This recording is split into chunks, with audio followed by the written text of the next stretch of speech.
Sí. Ya. Este es mi perfil de Google Scholar de hace exactamente un año, de junio del año 2021.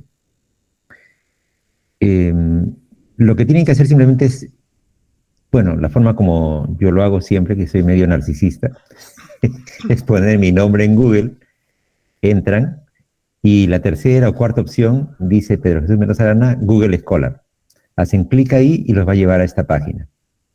Cuando lleguen a esta página, acá dice crear mi propio perfil. Hacen clic acá y entonces crean su propio perfil, que no les va a tomar más de 10 minutos y que por más que les salga al principio 0 o 1, no lo tomen a mal, denle tiempo a Google y Google va a ir buscando en toda la internet menciones a ustedes, ahora y más adelante, y las va a ir acumulando.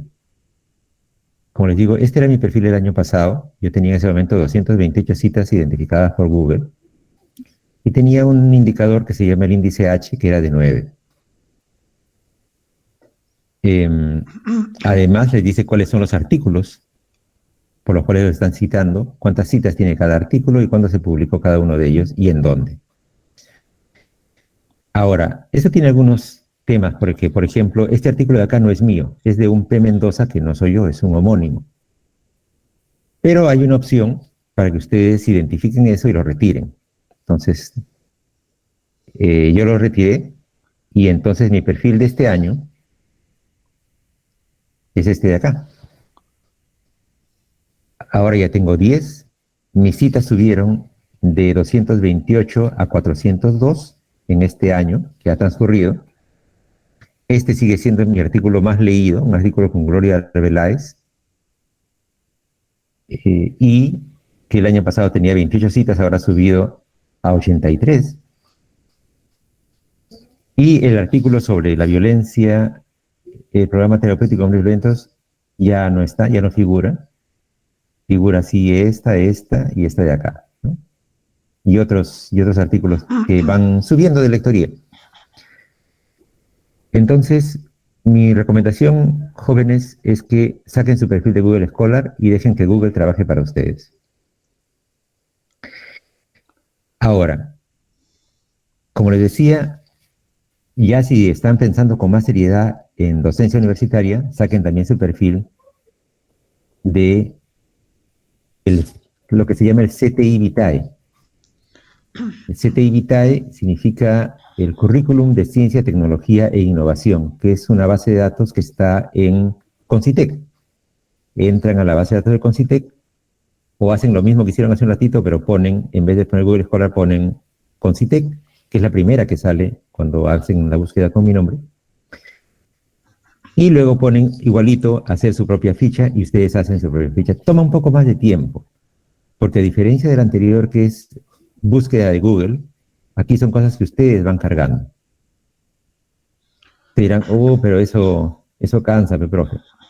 Bueno, efectivamente cansa, pero tiene una mayor trascendencia en el sentido en que esta es una base de datos que periódicamente revisa Concitec. Entonces, ustedes pueden solicitar, cuando ya sienten que está más o menos consistente, solicitar a Concitec que los evalúe y en función al puntaje que tengan, los pueden, como en este caso, calificar como investigadores, de lo que llaman el RENACIT o investigación calificada por Concitec, que es mi caso, por ejemplo. Este grupo ya no vale, ha quedado ya descartado porque hay una nueva nomenclatura, pero como mi calificación es válida hasta octubre, yo estoy esperando a septiembre para pedir que me reevalúen. A ver si subí o me mantuve o bajé. Entonces, recomendación, ya que ustedes son ahora maestristas, hagan sus dos perfiles. Y el tiempo les va a ir ayudando a que vayan ambos perfiles madurando.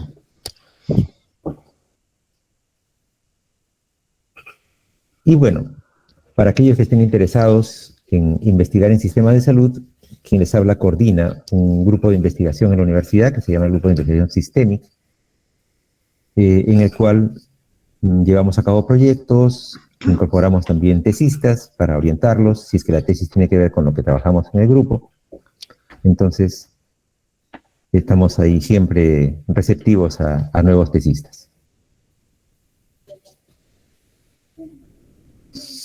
Entonces, con eso como antecedente, entremos ahora a ver el tema que nos convoca, que es el de gestión de recursos humanos.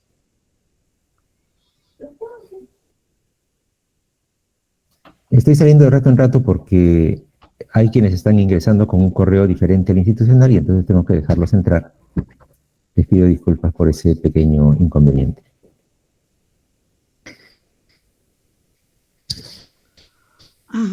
Este es uno de los tantos modelos que existen para describir sistemas de salud.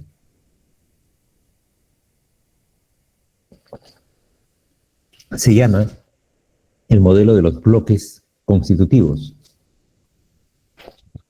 Y como ustedes ven, uno de los bloques constitutivos es el bloque de recursos humanos. Es decir, cualquier análisis que uno quiera hacer de un sistema de salud requiere de manera imprescindible que uno incorpore un análisis apropiado de los recursos humanos. Y esa es un poco la razón de nuestro curso. Ahora, eso de analizar los recursos humanos tiene también sus bemoles. No todos están contentos con el término, para empezar. Hay quienes dicen que los humanos no somos recursos, que recursos son, no sé, pues los equipos, la infraestructura, pero no los humanos. Y por eso hay quienes usan la palabra, prefieren usar la palabra gestión del talento o gestión de los recursos inteligentes para referirse a los humanos. Si bien es cierto, yo entiendo ese punto de vista, y me parece respetable, les sugiero que sean cautos, por una razón práctica, sobre todo. Y les voy a narrar una pequeña anécdota. En el año 2011 salió publicado un artículo, perdón, no, creo que ha sido en 2014 o 2015. Salió publicado un artículo hecho por un par de jóvenes colegas que se llamaba Investigación de Recursos Humanos en el Perú, en el periodo 2005-2015. Entonces, como yo justo había publicado un artículo sobre el tema en el año 2011, fui curioso a ver si habían encontrado mi artículo, pues estaba entre los pocos artículos que se habían publicado sobre el tema en esa década. Oh, sorpresa, mi artículo no aparecía. Entonces, por supuesto, como cualquiera, le duele que su artículo no salga mencionado después de todo lo que le costó, como dijeron los hombres que después de todo lo que me costó convencerlos para la publicación, no sale, no salgo mencionado. Entonces, perdón.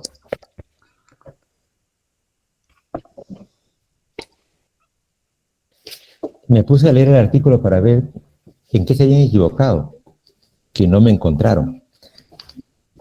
Y encontré la razón, y la culpa no era de ellos, sino mía. Cuando yo era joven, las revisiones bibliográficas se hacían yendo a la biblioteca, cogiendo una revista y poniéndose a leer los resúmenes. Y seleccionando a partir de ello qué artículos servían y qué artículos no. En la actualidad, como ustedes también podrán dar fe, nadie hace eso. Lo que todos hacen es entrar a su computadora, ir a su motor de búsqueda de confianza, poner unas palabras clave de búsqueda y asumir que lo que sale allí, eso es. Entonces, cuando estos colegas hicieron su revisión, pusieron como palabras clave recursos humanos, Perú, año tal a tal. Y por supuesto mi artículo no aparecía allí. ¿Por qué no aparecía? Porque mi artículo no mencionaba, no usaba el término recursos humanos. Mi artículo era sobre formación de recursos humanos, pero yo le había puesto como palabra clave educación médica. Y como era sobre educación médica, entonces no era sobre recursos humanos. Sin embargo, si uno lo leyera diría, pero por supuesto, la educación médica es parte de la formación de recursos humanos, como la educación de enfermería, de odontología, de cualquier otra profesión. ¿Qué es lo que le quiero decir con esto? Que muchas veces nosotros, los autores, nos gusta poner las palabras clave lo más precisas posible. Pero lo que logramos con eso es exactamente lo contrario de lo que queremos lograr. Es decir, invisibilizamos nuestro artículo. Porque cuando el artículo sea buscado, no lo van a buscar con las palabras que a nosotros se nos ocurrió. Por ejemplo, en este caso, educación médica. Supónganse que yo escribí ahora un artículo sobre educación híbrida en, en las maestrías de salud. A pesar de ser algo claramente sobre formación de recursos humanos, una detección, un buscador, no lo encontraría. Porque educación híbrida no es una palabra clave reconocida todavía. Entonces, a partir de ahí, yo dije, bueno, no puedo modificar el comportamiento de los demás, pero puedo modificar el mío. Así que ahora sí, en mis artículos, cuando tienen que ver con recursos humanos, les pongo en las palabras clave recursos humanos.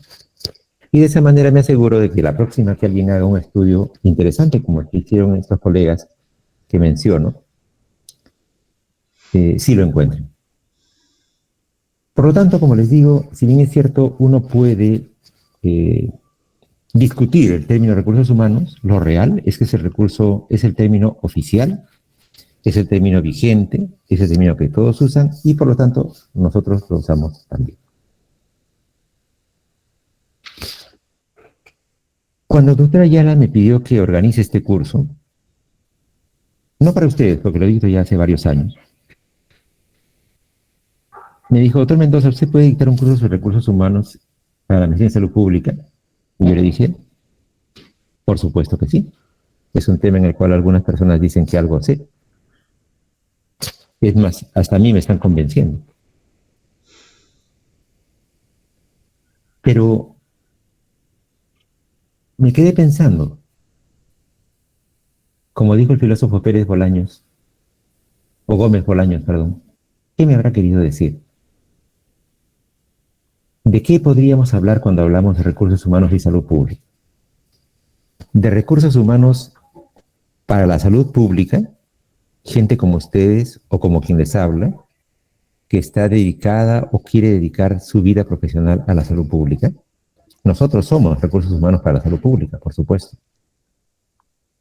Pero, ¿y los colegas que solemos llamar los asistenciales? ¿Ellos son recursos humanos también? Sí lo son. ¿Y ellos no los analizaríamos entonces en el curso? Yo diría que también.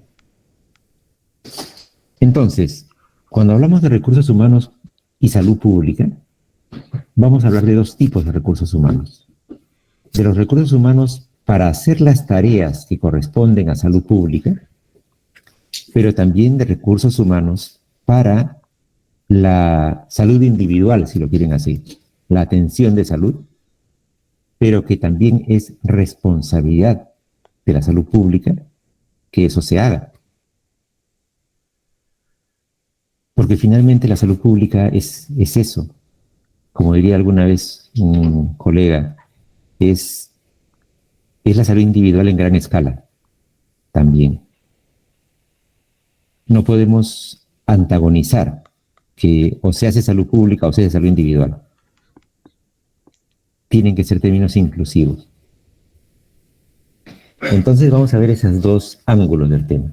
Recursos humanos para las tareas de salud pública y recursos humanos para que brinden la atención de salud, porque el que se brinde atención de salud también es responsabilidad de la salud pública. Entonces, empecemos trabajando un poquito el tema de recursos humanos para la salud pública.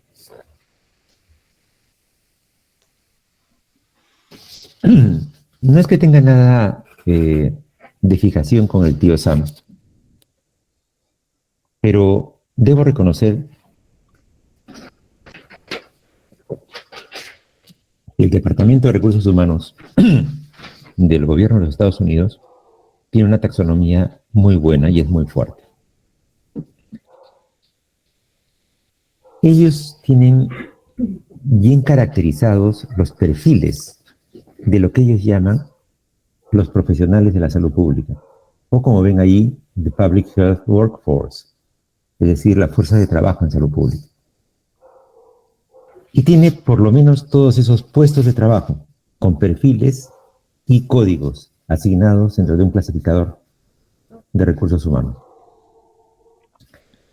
Tienen personal administrativo, que nosotros también tenemos, pero tienen, por ejemplo, profesionales de salud, de comportamiento de la salud, o de salud comportamental sería lo segundo, ¿no? Algo así parecido a los psicólogos clínicos. Solamente que en el caso nuestro la psicología clínica es, en todo caso, una especialidad de la profesión de psicología, mientras que para ellos hay una carrera que es así, es profesional, y un puesto ocupacional que se llama profesional de comportamiento en salud. También tienen personal que se llama personal para la preparación para las emergencias. Es también un perfil bien interesante porque nosotros cuando pensamos en esto nos viene a la mente seguramente los colegas que hacen emergencias y desastres, que son quienes están, por ejemplo, en el MINSA, en Defensa Nacional y en otras oficinas similares. Pero el colega que se forma en emergencias y desastres, en general, yo diría, tiene un 80% de formación o 90% de formación en emergencias, más que en desastres. Su orgullo profesional, su preparación principal es cómo atender adecuadamente una emergencia y cómo salvar una vida. Para eso estudia. La preparación para desastres es algo así como una especie de cosa complementaria para ellos. También se forman, sí, pero no es, digamos así, el core de su formación. En este caso estamos hablando, ¿no?, de un profesional que se forma para preparación para los desastres.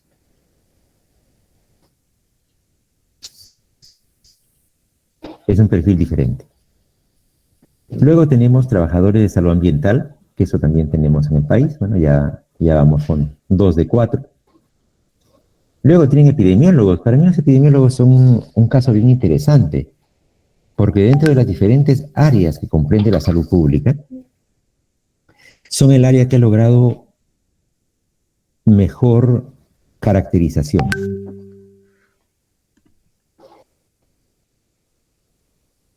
Cuando ustedes ven el manual de puestos del MINSA, por ejemplo, los jefes, los epidemiólogos son el único profesional dentro de la salud pública que ha logrado que para ser jefe de una unidad de epidemiología haya que tener formación de posgrado en epidemiología. Haya que ser epidemiólogo. Si uno no es epidemiólogo, al margen de su carrera de base, hay enfermeros epidemiólogos, médicos epidemiólogos, veterinarios epidemiólogos, etc. Pero hay que ser epidemiólogo. Uno puede ser jefe de planificación sin ser planificador, o ser jefe de recursos humanos sin ser especialista en recursos humanos. Es más, ni siquiera los tenemos. O puede ser jefe de salud pública sin ser magíster en salud pública. Porque en la norma no lo especifica, no lo requiere. Epidemiología sí.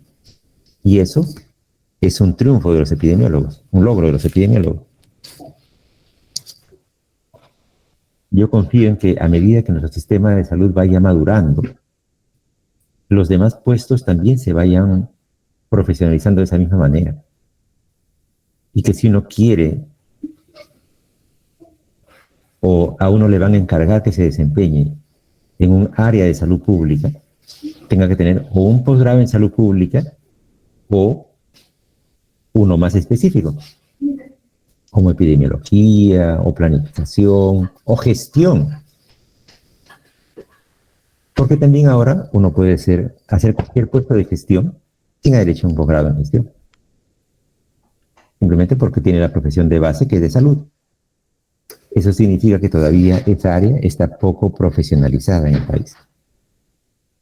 Luego tienen educadores para la salud.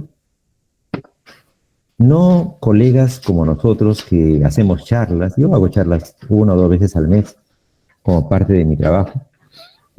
Pero no. Ellos tienen profesionales formados para hacer educación para la salud. También tienen trabajadores de laboratorio, que eso sí tenemos también, nutricionistas, que tenemos también, y en odontología tienen odontólogo de salud pública, que sería un poco el equivalente a lo que nosotros logramos cuando un odontólogo hace la maestría de salud pública. También tienen administradores de salud pública, enfermeros de salud pública, médicos de salud pública, especialistas en informática para salud pública, que es un área que no tenemos, por ejemplo, nosotros. Especialistas en información pública, comunicadores sociales dedicados a salud, y otros, no categorizados. Entonces, nosotros de este panorama podríamos decir que tenemos más o menos la mitad, pero a nivel de posgrados. A nivel de pregrado, solamente 1, creo, que sería el nutricionista, 2 si sumamos al psicólogo clínico, y 3 quizás si sumamos al de salud ambiental. Creo que todavía hay alguien entrando. ¿No? Ah, Eva, he pedido la palabra. Sí, la escuchamos, Eva, por favor. Doctor, ¿qué tal? Un gusto. Bueno, soy médico, trabajo en salud, pero con respecto a la primera pregunta, y es algo que quería también preguntar porque acá no tenemos, es en cuanto a la subespecialidad de medicina preventiva y salud pública, que veo que se hay en Europa, en Estados Unidos, hasta en México, más no en el Perú, pero sí tenemos escuelas como en el San Marcos, que es de de medicina preventiva y de salud pública en conjunto. Creo que para mí fue esa la razón por la que me metí a la maestría, ¿no? Posteriormente estoy pensando en hacer la especialidad en medicina preventiva. Bueno, es una buena elección.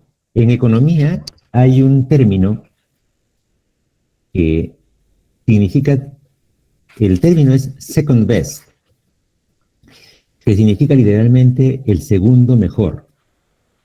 Entonces yo creo que efectivamente si usted quería hacer medicina preventiva, su segundo mejor, es decir, lo que uno elegiría en ausencia de lo primero mejor, sería salud pública.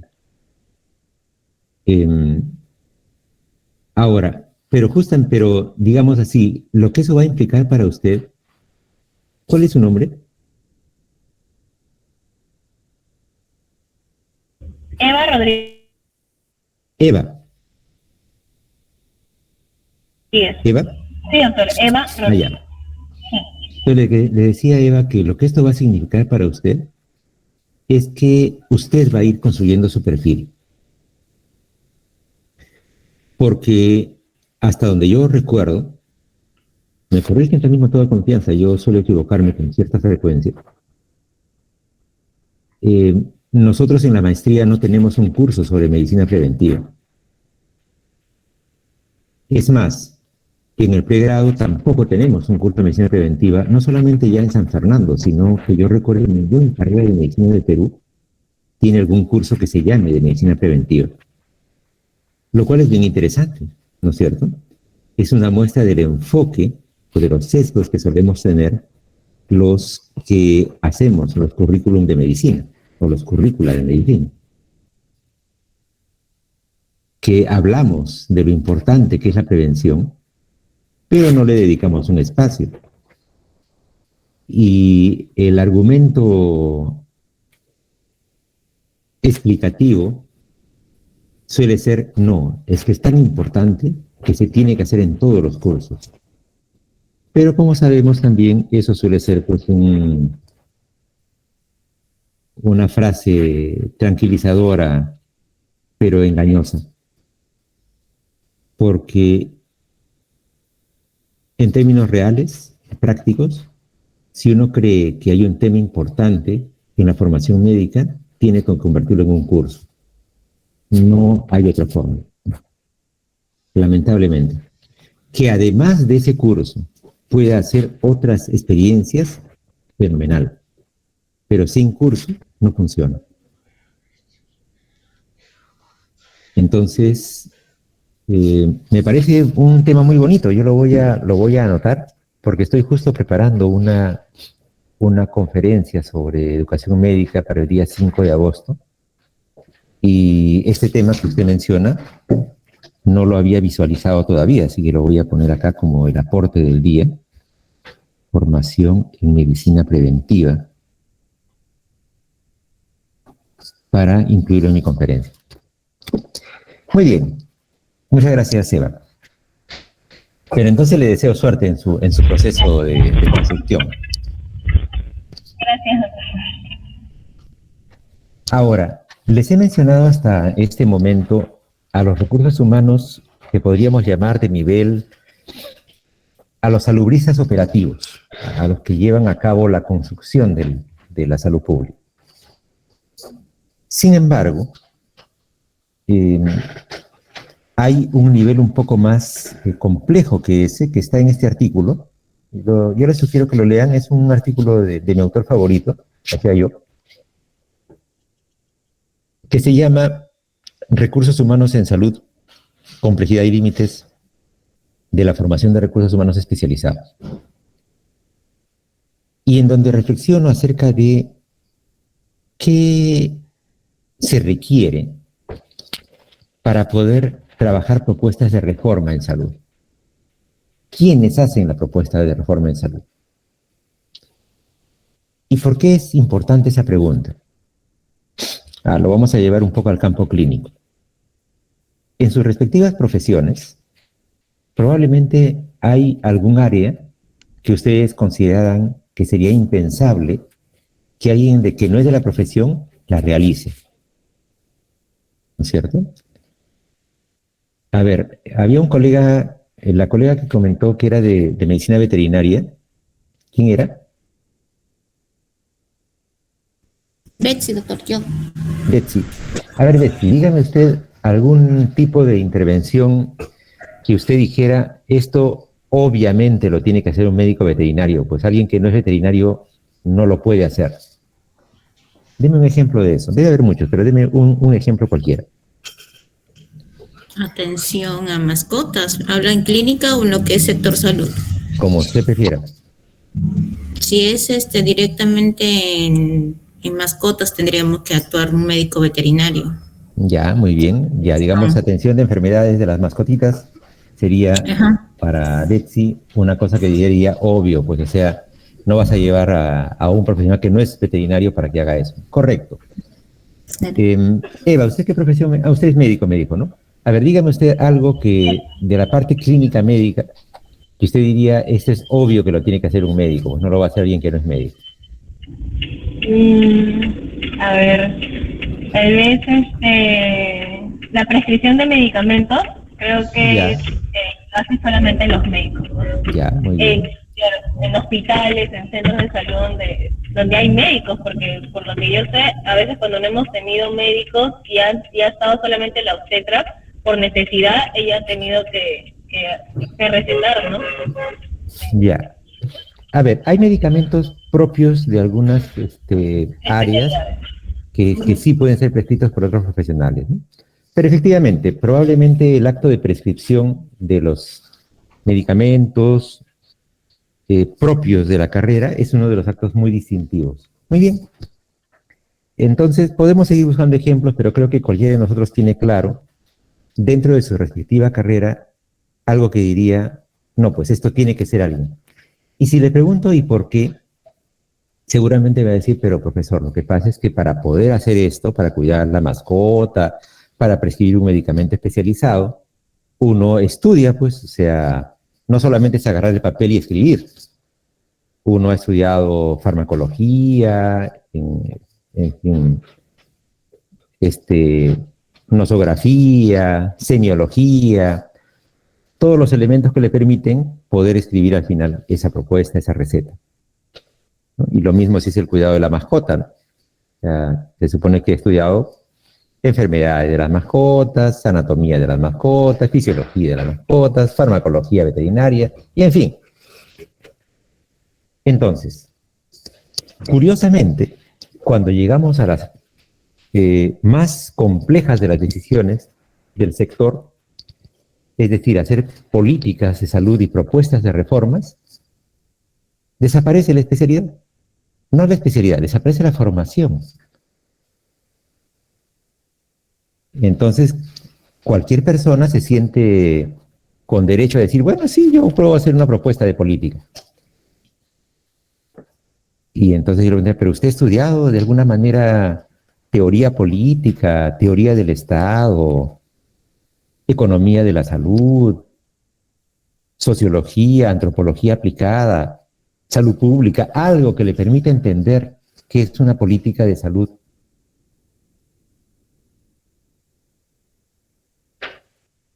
Y sin embargo, se hace. Entonces, lo que este artículo intenta es reflexionar sobre eso. Lo que pasa muchas veces es que colegas con muy buena intención, pero con muy poca formación, toman decisiones reales y hacen propuestas de políticas. Y salen las cosas que salen, pues.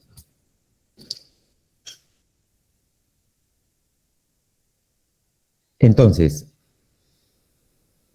la formulación de políticas de salud y de las propuestas de reformas en salud requieren también una formación especializada. Y yo pongo ahí una mención de algunos de ellos, ¿no? Yo digo ya, para hacer propuestas de políticas y de reformas, uno necesitaría recursos humanos de diferentes carreras de base, pero especializados en políticas de salud, en planificación de servicios, en economía de la salud, en gestión, etc. Y sin embargo no los tenemos, o tenemos pocos, y los tenemos dispersos.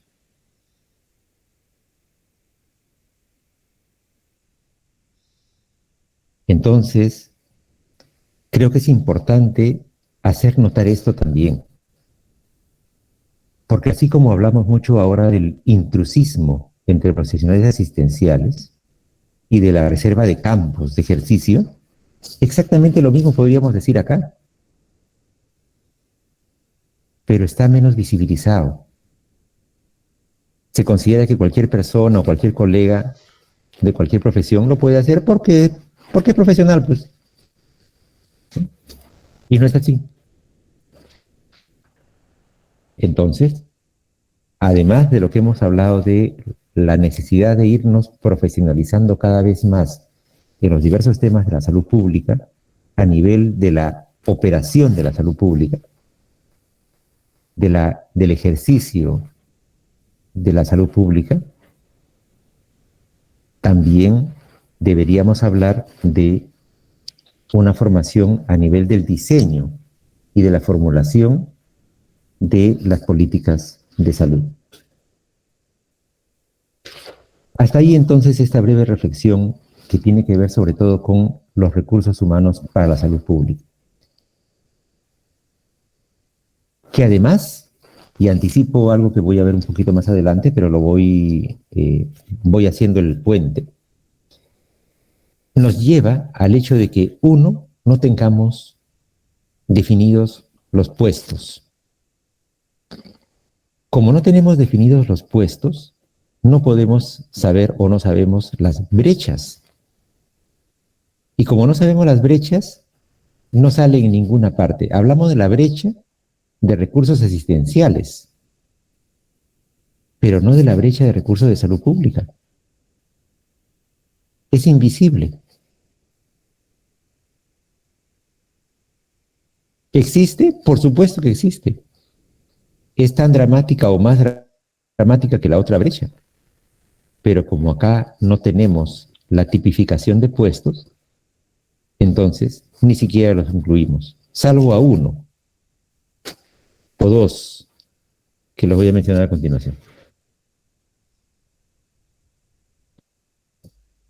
Cuando hablamos de recursos humanos para la atención de salud, ese campo está un poco mejor caracterizado.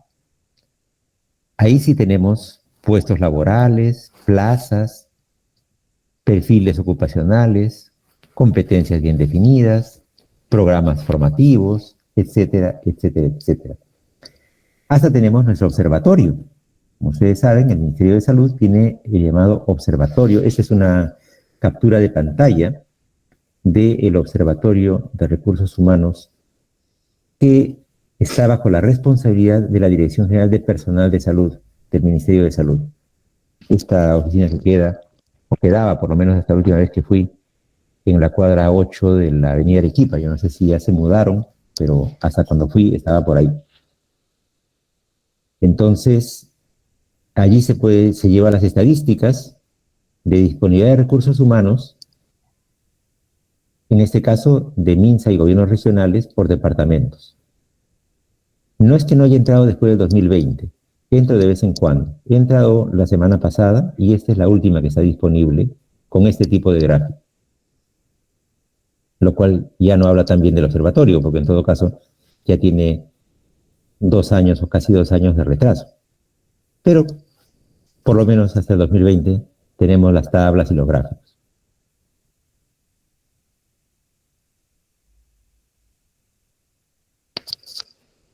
Y tenemos también este tipo de indicadores, que debe ser familiar para todos, ¿no es cierto? ¿Qué es este gráfico?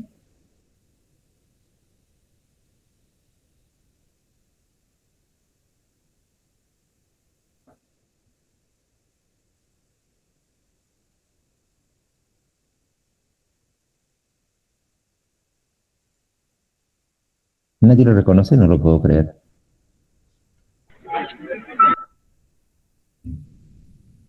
No sean tímidos o tímidas, por favor, alguien que diga qué gráfico es. Doctor, buenas noches. Dice ahí pues que son el porcentaje de médicos, enfermeras y obstetras por departamentos de nuestro país. Me parece muy bien, claro que sí, por lo menos tuvo la perspicacia de revisar el titulito del gráfico, claro que sí. Miren, este es un indicador que se llama la densidad de recursos humanos en salud.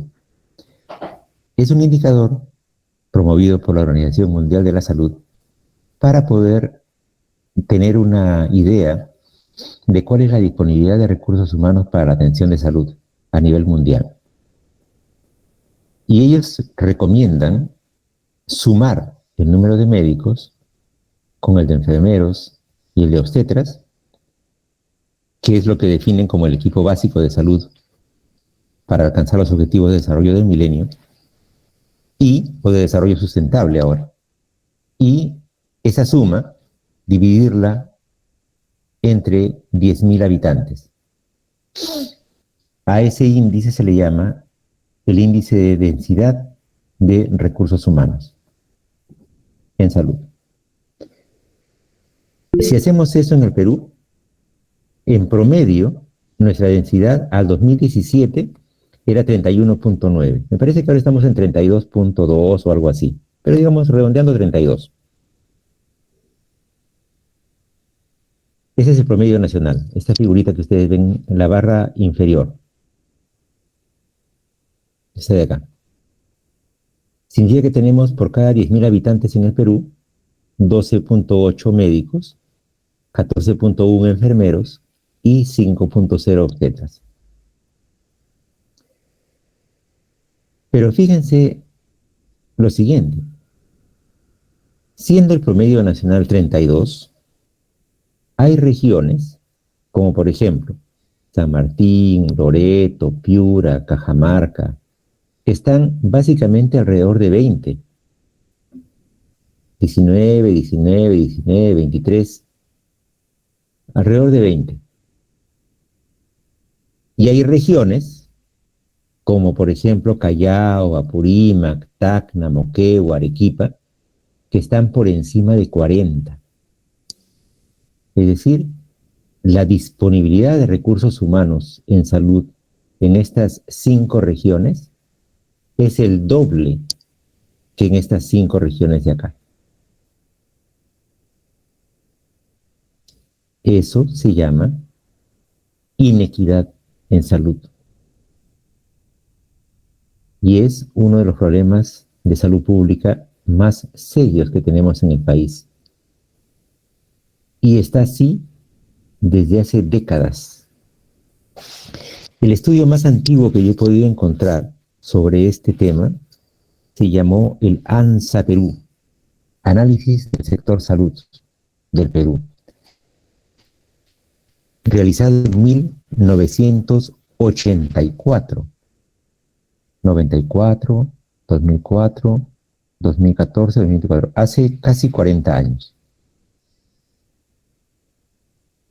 Y era, en general, lo mismo. Era peor en el sentido en que había todavía menos recursos humanos. Pero la forma, la inequidad, es decir, el hecho de que hubieran el doble en Tacna, Callao, que en San Martín o en Loreto o en Piura, eso se mantiene desde hace décadas. Y es uno de los problemas de salud pública, a mi juicio, más serios del Perú. Porque entonces, ¿de qué hablamos cuando hablamos de aseguramiento universal? Si los asegurados universales de San Martín, Loreto, Piura o Cajamarca no van a tener, en realidad, la oportunidad de que los atiendan con la misma combinación de destrezas profesionales que se podría lograr en Apurímac, Tacna, Moquegua o Callao. ¿Qué ganamos diciéndoles ustedes, ya tenemos 100% de cobertura del SIS? La cobertura del SIS o la cobertura financiera ayuda, es importante, pero sin cobertura prestacional reflejada con recursos humanos adecuados para que esa cobertura prestacional sea de buena calidad, entonces no significa nada. O en todo caso, para no ser tan duro, significa poco. Entonces, cuando hablamos de recursos humanos en salud, estamos hablando de esto y de cómo desarrollar estrategias eficaces para poder mejorar esto. Por supuesto, ahí hemos hablado solamente o sobre todo de Minsa Gores, ¿no es cierto? Pero eso no significa que en los demás subsectores la cosa esté mejor, porque el perfil es casi el mismo. Si ustedes se fijan, este es el total general del sector.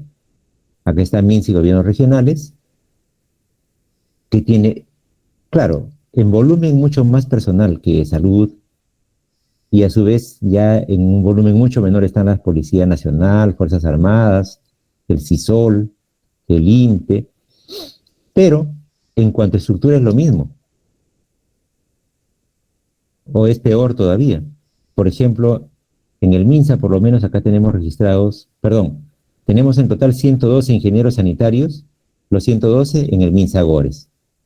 En los demás, 0, 0, 0, 0, 0, 0, 0, 0.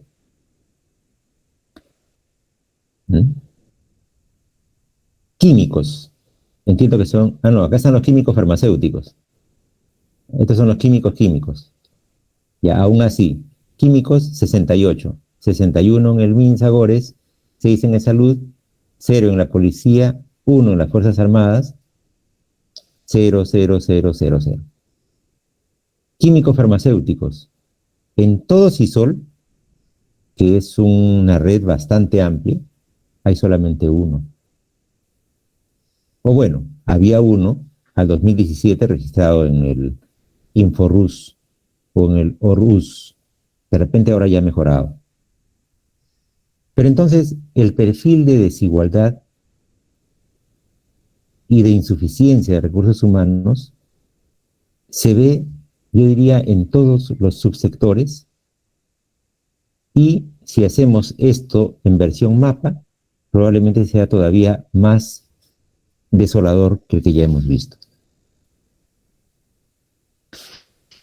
Ahora, esos recursos humanos los vemos ya en ejecución, en operación, pero obviamente se forman en alguna parte, no aparecen de la nada. Entonces, deberíamos reflexionar un poquito sobre su formación, que es en parte universitaria, ciertamente, importante para todos nosotros, tanto de pregrado como de posgrado, pero también tenemos un grupo importante de personal no universitario, de personal técnico, que en volumen es bastante importante en realidad. Si se fijan acá, tenemos profesionales asistenciales, profesionales universitarios, 125,000. Y técnicos asistenciales, 63,000. Es decir, el 50% más o menos. Es un montón. De hecho, para efectos de contacto con el público, tienen una responsabilidad importante y muchas veces en los errores de atención que constituyen riesgo para la seguridad del paciente, está involucrado este personal, sobre el cual tenemos muy poca capacidad de control.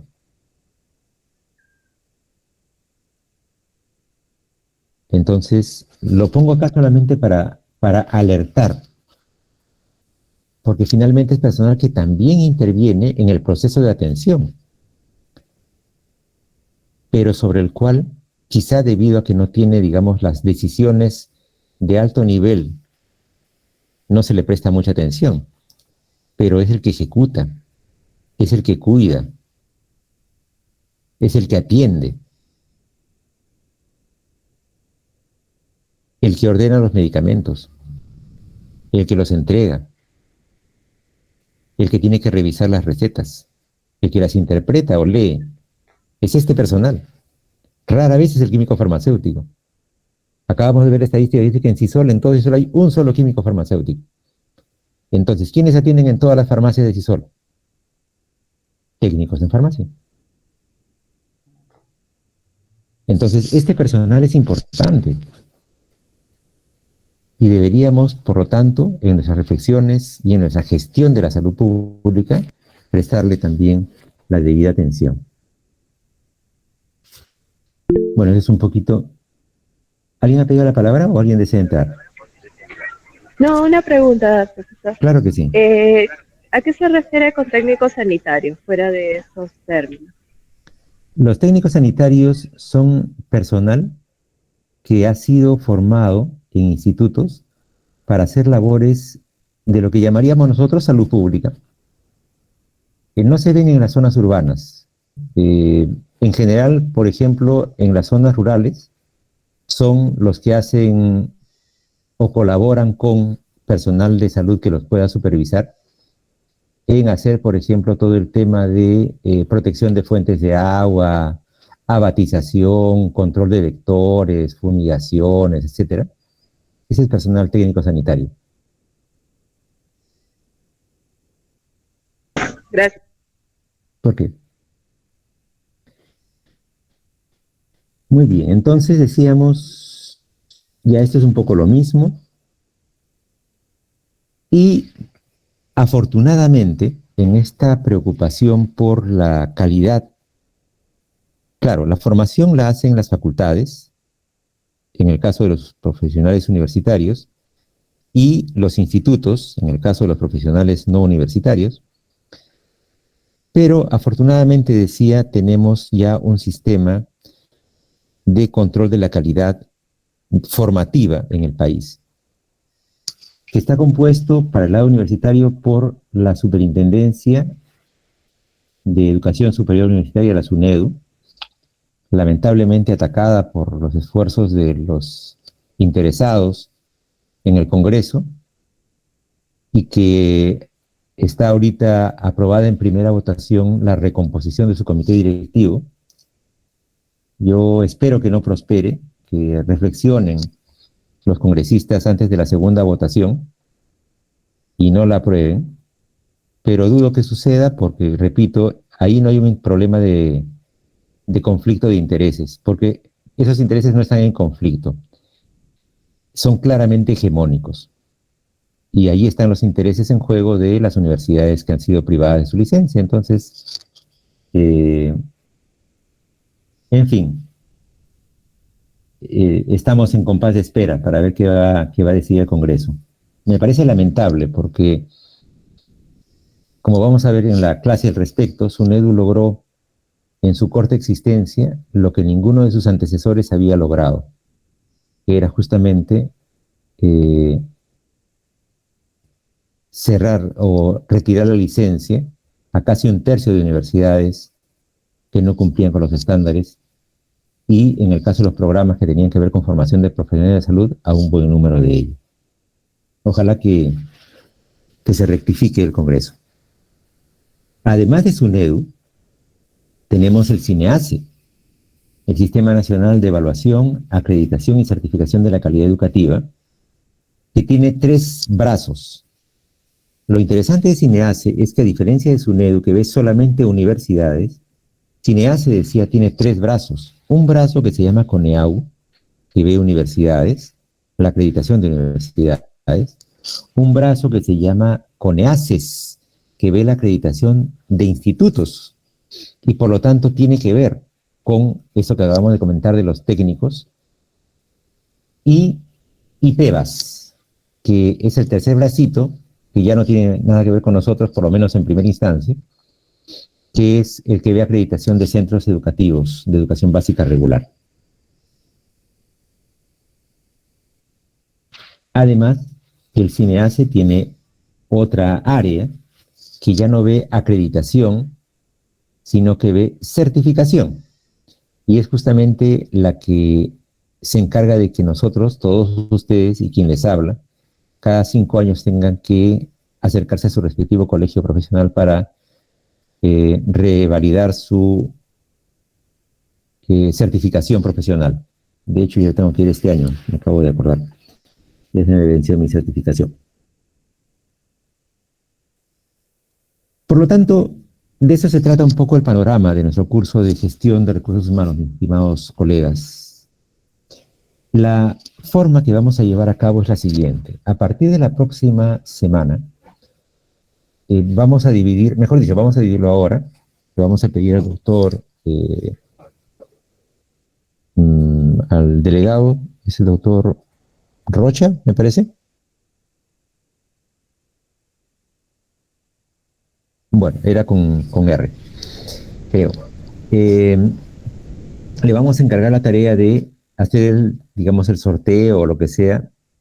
La idea es que ustedes dividan su promoción, sus 24 o 20 y tantos miembros, en 4 grupos,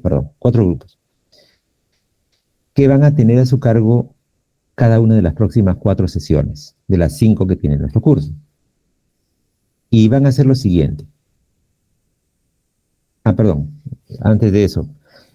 Cuando se habla de la gestión de recursos humanos, hay dos comprensiones.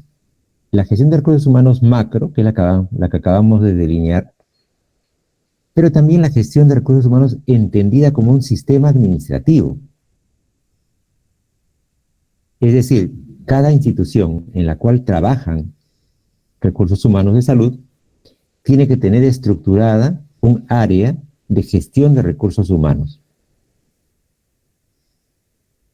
que es la que suele ser llamada área de personal, o oficina de personal o similar en las diferentes entidades. El ente técnico que norma esas áreas es Servir.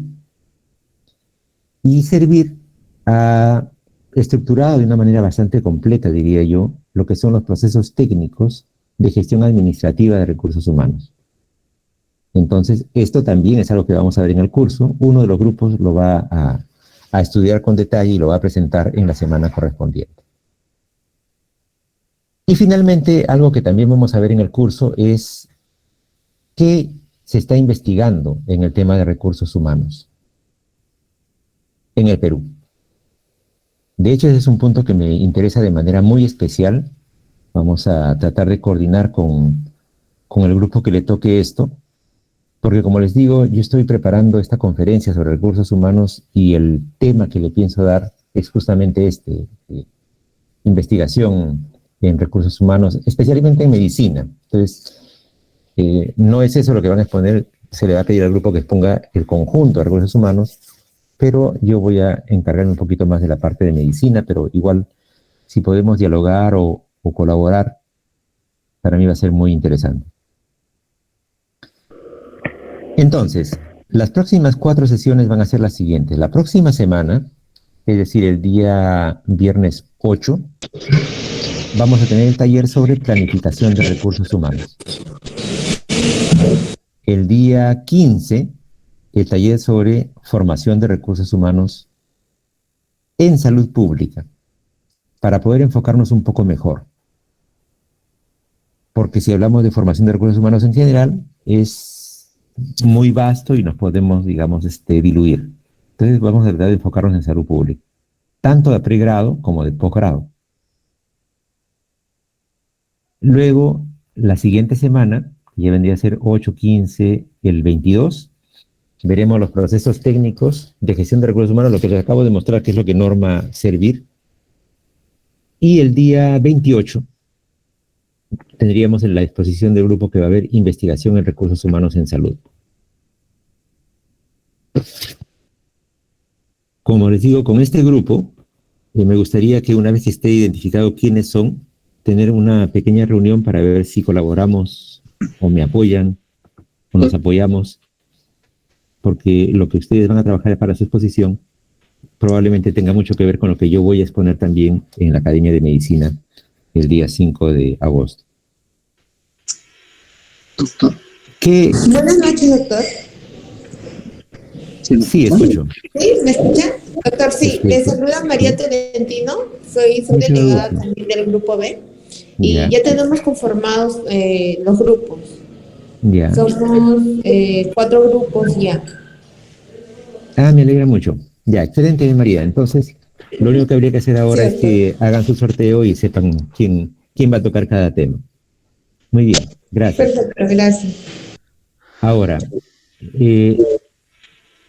como nuestra clase tiene 3 horas, entonces les sugiero que la primera hora sea la exposición del grupo. En otras palabras, su exposición deberían trabajarla para una duración aproximada de 60 minutos. Quizá un poco más, pero 60 sería una buena duración referencial. En esos 60 minutos deberían tocar los siguientes 5 acápites. Primero, el concepto. Por ejemplo, el grupo que va a hacer planificación de recursos humanos la próxima semana, uno de los colegas tendrá que trabajar y presentar, bueno, ¿qué significa eso de planificación de recursos humanos? ¿Cómo se conceptualiza? ¿Qué formas hay de entenderlo? ¿Cómo ha evolucionado ese concepto? Luego, otro colega hará seguramente lo que es ya la experiencia internacional, sobre la base de trabajos originales. En otras palabras, deberá revisar algún artículo que nos describa, por ejemplo, cómo se hace la planificación de recursos humanos en, supongamos, el Reino Unido, o Canadá, o Japón, o Corea. Yo les recomiendo que no intenten hacer, pues, los 108 países, o los 182, ni siquiera 20. Escojan 4 o 5 países nada más, porque total van a tener 10 minutos o 15 para su exposición. Entonces, con que expongan 4 países o 5 ya es más que suficiente. Podría ser un país latinoamericano, podría ser, por ejemplo, Brasil o México. Podría ser un país en Norteamérica, podría ser Estados Unidos o Canadá. En Europa, el que ustedes elijan. El Reino Unido tiene una experiencia muy bonita, pero puede ser cualquier otro, ya, no sé, pues Francia, España. De repente alguien quiere comentarnos un poquito el tema del MIR. Entonces ya pueden trabajar también ahí la parte internacional. Luego, como les decía, un europeo, luego uno de Asia, podría ser Japón, Corea, China, el que ustedes prefieran. Y quizá uno de África también. Cualquiera, el que ustedes elijan. Entonces, ese sería el segundo punto. ¿Cómo se hace la planificación de recursos humanos en salud en esos países? ¿Qué experiencias hay? Luego, el tercer punto sería ¿cuál es la normativa nacional? ¿Qué normatividad tenemos nosotros sobre este tema de los planes de recursos humanos o de la planificación del desarrollo de recursos humanos en el país? Tenemos un ente normativo, que es justamente lo que se llama en nuestro ministerio la Oficina de Gestión de Personal del Ministerio de Salud. Esa oficina la Dirección General de Personal de Salud, esa Dirección General de Personal de Salud lo que ve es justamente ese tema, la planificación. Tiene una dirección ejecutiva de planificación de recursos humanos en salud. Ahí hay normatividad. Entonces, revisen la normatividad nacional y preséntenla. Y luego, ya tendremos la experiencia nacional. Así como buscaron artículos sobre la experiencia internacional, hay artículos que justamente, por ejemplo, son los que le mencionaba que trabajó en su momento. Franco Romaní fue el autor de esta revisión que les comento. Pero hay, yo diría no mucha, pero sí hay regular trabajos sobre planificación de recursos humanos en salud en el Perú. Y finalmente, hay un quinto punto que yo le he puesto como un testimonio, que es opcional. Podría ser que alguno de los colegas del grupo coincida que tiene una experiencia que nos pueda narrar, que tenga que ver con planificación de recursos humanos, y entonces podrá hacer su testimonio. Si hay más de 4 o 5 alumnos en el grupo, entonces uno de los puntos podrá ser hecho por 2 colegas. Bueno, ya ustedes se organizan, yo ahí ya no voy a entrar. Pero ese es un poco el esquema sugerido para todas las presentaciones. Entonces, hasta ahí mi presentación del día de hoy. Si hubiera preguntas, comentarios, dudas, con todo gusto estoy a sus órdenes. Doctor, buenas noches. Quería saber sobre la evaluación. ¿Es solamente esa exposición o haber otro tipo más de evaluación? Bueno, la verdad yo pensaba solamente la evaluación, pero si usted tiene alguna otra idea, estoy muy receptivo a innovaciones. En general yo califico el curso con base a 2 criterios. Uno es la exposición que hace el grupo, o sea, lo que cada quien expone en su grupo el día que le toca, y también la participación que tiene los demás días. Entonces cada uno de ustedes va a tener 2 notas. La nota de exposición que hizo y la nota de sus comentarios, aportes o preguntas en los demás días. El PPT me lo deben enviar a mi correo después de la exposición en versión mejorada, es la que va a ser calificada.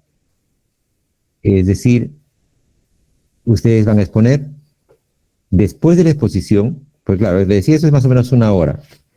Yo espero que la siguiente hora sea más o menos un debate de parte de los compañeros que van a aportar también sus reflexiones o harán preguntas, en fin.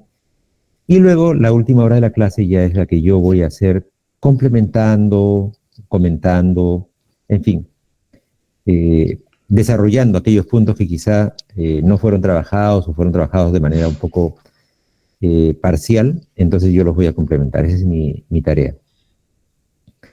Entonces, pero en cuanto a la evaluación sería eso, mi estimada Mayra. Gracias, doctor. ¿Por qué? ¿Alguna otra inquietud, pregunta?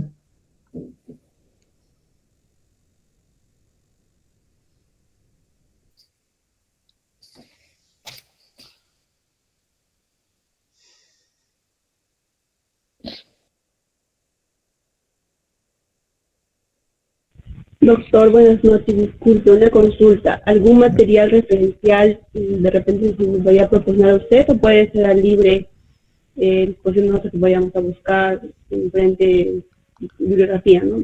Me preguntaba si había una referencial. Sí, miren, yo sí entiendo la pregunta. Miren, yo no proporciono una lista de lecturas, digamos, o referencias para cada presentación, porque considero que es parte de la labor que tiene que hacer el grupo, o sea, buscar su material. Lo que sí les ofrezco es que una vez que el grupo haya hecho su búsqueda, si tiene inquietudes o quisiera una orientación, podemos tener, ya sea que me envíen, digamos, una lista de lecturas que hayan encontrado o de referencias o artículos, o podemos hacer una reunión rápida en Meet. Me contactan por mi correo electrónico, no sé si todos lo tienen, pero si no se los voy a poner ahorita en el chat. Es ese de acá.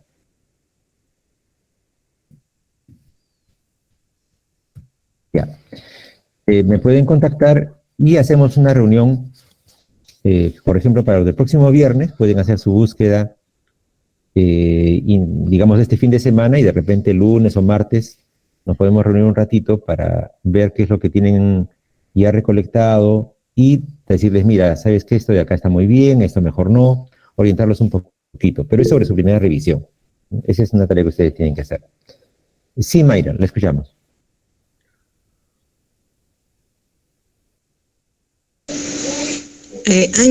No, doctor, ni una pregunta. Ya. Karen. Sí, doctor, buenas noches. Mi consulta es, por ejemplo, nosotros manejamos un aula virtual. Tal vez no logré escuchar por un tema de interferencia en algún momento, si usted lo mencionó durante la clase, pero me gustaría saber si usted va a hacer uso del aula virtual. Le pregunto esto porque en algunos casos hemos tenido que no hemos, de los profesores solo uno tenemos alimentado el aula virtual con lo que ahora, por ejemplo, usted está dejando, ¿no? Las tareas ahí para tenerlo, ¿no? No sé si eso va a suceder con usted. Bueno, si sienten que les ayuda, con todo gusto. Yo la verdad no sé si es un poco la edad, pero ya no me hallo mucho en esto de la virtualidad. Pero tampoco soy tan iletrado, ¿eh? O sea, sí logro entrar y mis clases las puedo colocar, no hay problema. Las puedo colocar ahora mismo que terminamos la clase. Voy a subir esta clase al aula virtual, de tal manera que ustedes pueden de ahí bajarla. Y también les voy a dejar la lectura que les recomendé para que también la puedan descargar y revisar. Gracias, doctor, porque particularmente sí me ayuda mucho, ¿no? A veces cuando se manda en el WhatsApp suele pasar por las conversaciones y ahí ya se mantiene como parte de la hora virtual, ¿no? Sí, yo les comento que en general yo prefiero usar para todo lo que es envío de material o correo o aula virtual, y el WhatsApp solamente para mensajes momentáneos, ¿no? Porque después se borra o se descarga, en fin, para mí no es muy confiable. Pero está bien, Karen, ahora apenas termine la clase vamos a a colocar en la clase de hoy día. Muchas gracias, doctor. ¿Por qué? ¿Alguna otra inquietud? Les comento que el señor Rocha me hizo la consulta de si podíamos empezar las clases a las 7 en general. Y yo le expliqué que yo tengo un compromiso, estoy dictando un curso que empieza a las 9 y que me faltan 3 sesiones, la de hoy día, que la empiezo en un rato, y 2 clases más. O sea, estas primeras 3 clases tendríamos que empezar a las 6. O bueno, la de hoy día ya empezó a las 7, pero las próximas 2 empezarían a las 6. Pero las siguientes, o sea, las últimas 2 del curso, sí las podemos pasar a las 7 sin inconvenientes, si es que eso ayuda a la mayoría. Lo hubiera hecho ahora, pero como les digo, lamentablemente a las 9 ya tengo otra clase y tampoco la puedo postergar porque ahí ya me voy hasta muy tarde.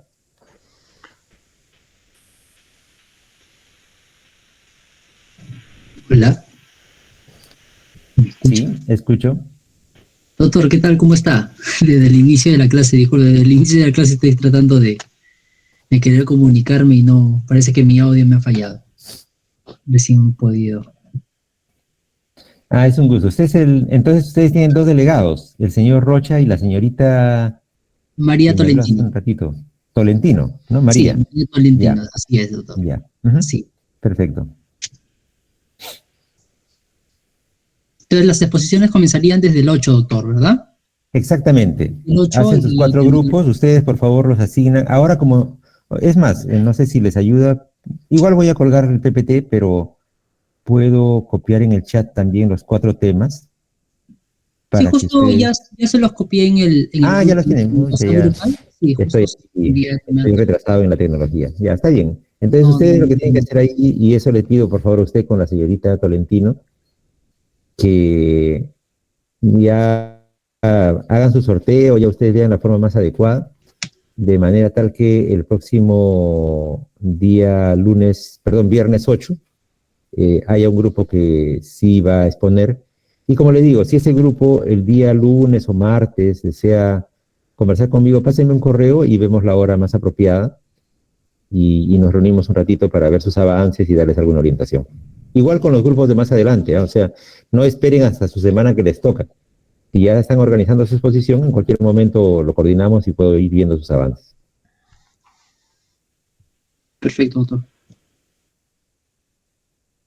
¿Alguna otra pregunta o comentario? Doctor, una consulta. Buenas noches. Claro que sí. Buenas noches. Juan Carlos, ¿se puede agregar también en el chat, en la exposición, en el PPT, material audiovisual, videos, como apoyo? Absolutamente, absolutamente. O sea, es más, en realidad ustedes son, digamos, los dueños de su presentación. Pueden poner una película, un video, varios videos cortos, uno largo, hacer un foro, hacer dinámicas participativas. Empleen la forma que ustedes como grupo sientan la que va a ayudar más a que se entienda el tema. No tengo ningún inconveniente. Perfecto, doctor. Gracias. ¿Alguna otra inquietud?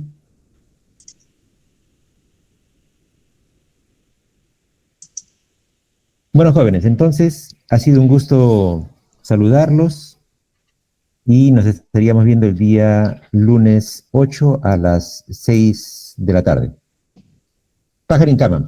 Hasta la próxima semana. Cuídense mucho.